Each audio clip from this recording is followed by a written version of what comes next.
Greetings, greetings, greetings. This is Linda Talaferro with Being Brown at Work Live. Again, favorite time of the week. And what I want to share with you this week is a conversation, actually more like my take on finding the right mentor. Mentorship is critically important to your journey. Critically important. You've heard me say on many occasions that no man's an island. You can't do this thing alone. And what better way than to connect with someone who's been there, done that. Now, the challenge is for Black and brown women is that we don't see a whole lot of people that look like us in those seats that we aspire to reach.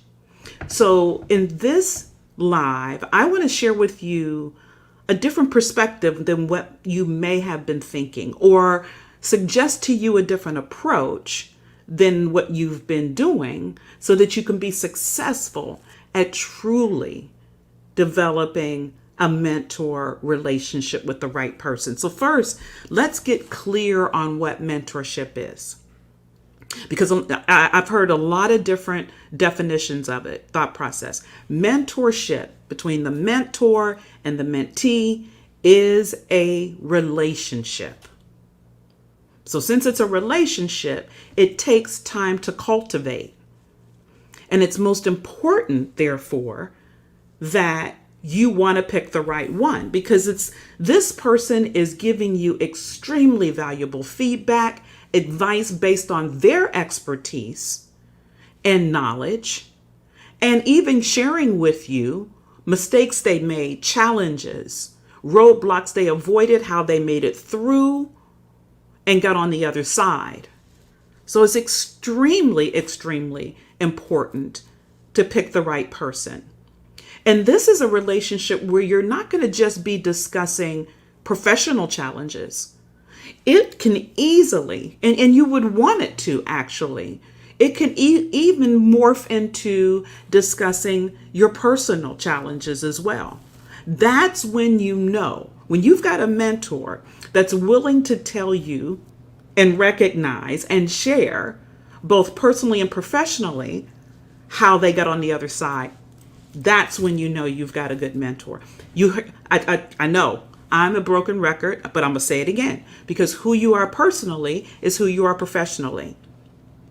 And that's a key thing to identify in a mentor, when they're willing to be completely open and share every aspect of it. So, okay, how do you find you're a Black and brown woman, as I just said, and you're in your workplace and you're looking around and you see no one that looks like you? No one that looks like you in the seat that you aspire to get to. Well, let me offer you this. Don't look in that direction right away. And I know you're saying, well, wait a minute, Linda. So wait. I want to get to that seat. Why would I not want that person to be my mentor? Well, first of all, as I said, it's an organic relationship. And okay, you can try to just focus on that. But if you see no one that looks like you, chances are you may not get the best advice on how to be authentically a Black or brown woman in the workplace and be successful, right? You may not get that. Not to say that having a mentor that is not Black or brown it has no value. I am not saying that at all. I have mentors that are men, women, white, Black, Asian, but I have all types of mentors as well. But there is a nuance to being who we are in the workplace, and there is a huge value to sit down and to be able to organically grow a relationship with someone that looks like you and hear their struggles and challenges and how they overcame them, and really make that connection, right? Really make that connection. So if you don't have someone in that seat, don't look in that direction.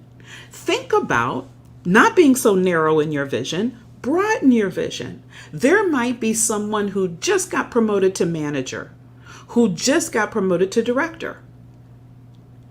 They would be a good mentor. Why? Because they were successful, obviously, in getting that next level opportunity. And I offer you to consider they probably have some connections, which you can learn how they establish those connections. So don't be so quick to go for the big dogs first, to find that seat. And if you can, I think there's huge value in looking outside of your four walls of your workplace. There's nothing to say that your mentor has to be within your company. Doesn't have to be. There's some benefits, of course, because every company has its own political culture. But getting a different perspective from someone who's outside looking in, they're sharing their experiences, they're listening to your challenges, they're giving you fresh perspective, huge value. So I would say when you are looking for that mentor, don't necessarily look up in your organization, look across at various different levels and find those individuals that have some things going on that you like, that you want to connect, you want to learn more, and then work to cultivate that relationship. Again, organically grows. You don't connect necessarily with everybody, and that's fine. And you'll find that out as you're building, you're meeting in your one-on-ones and you're having conversations. And if you don't connect at that deep level, then that's a person that you know that's within your network. But then you continue on to building the relationship with a few people that you actually connect with. And then here's the other step. Once you find that one or two persons and you're building the relationship, be extremely into it. Truly pick their brain. Ask questions. Set the meetings. Go to lunches, meet after work, be intentional about building the relationship. Most of the mentee-mentor relationships that I have experienced myself as the mentee, and then on the flip side as a mentor, they're invaluable when the mentee owns it.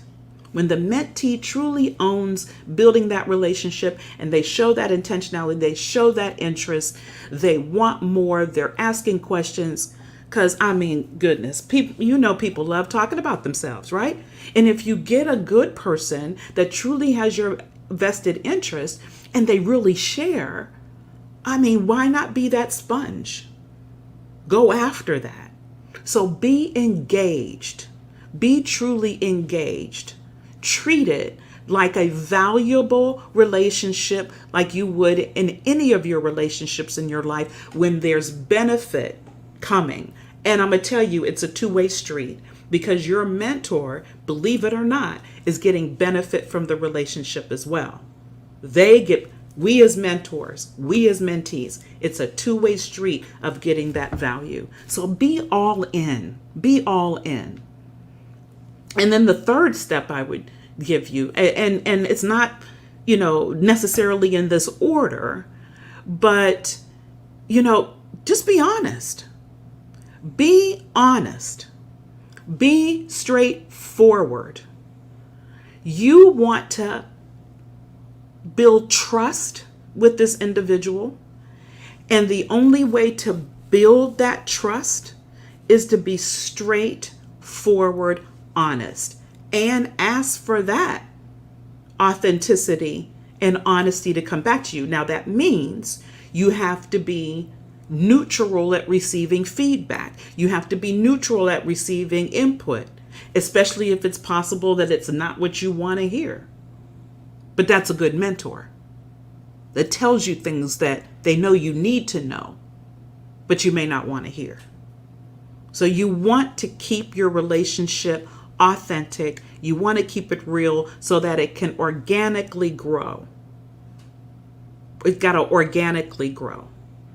And by being that, just like I said earlier, you're sharing that information, you're offering information for them, maybe support, input, two-way street communication.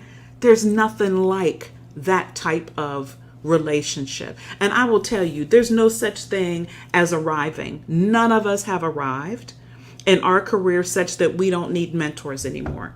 Some of my guests that you've heard on previous lives, April Mueller Boyce and Dr. B, Dr. Bridget, Kimberly Cummings, who was on here recently, all have had mentors and still have mentors today in their career. So you haven't arrived. There's always such value at bouncing things off of someone who has experienced it. There's huge value in shifting your mindset.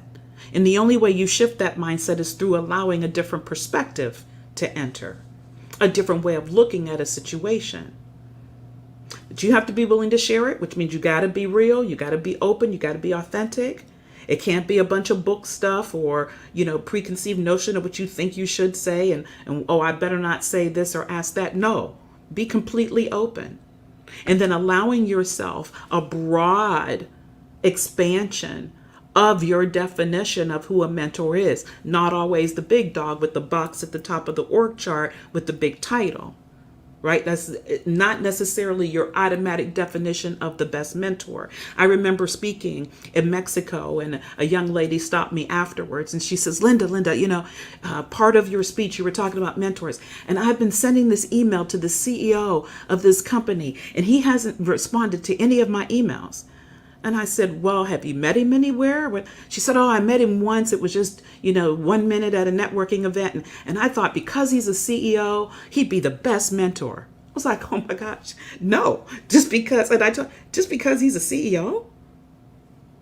I mean, first of all, he hasn't responded to any of your emails. Most likely he has an admin looking at them. But she probably has shared, hey, so-and-so has emailed you a few times. Would you like for me to respond? They didn't respond. Might be a signal that, especially since you told me in your email, you asked him to be your mentor, which is another thing that doesn't happen. You either meet a few times, you make a connection, then that request comes. But this guy hasn't responded, so he's basically pretty much telling you, I'm not interested. So I had to help her as well. Shift your mindset. Just because he had that big 3 letters on his business card doesn't automatically make him or her that person. So really think about, because like I said earlier in the beginning, this relationship is important. It's one of the many important relationships for your success. I don't care who you are, but specifically talking to my brown and black women on this corporate ladder journey, it's important.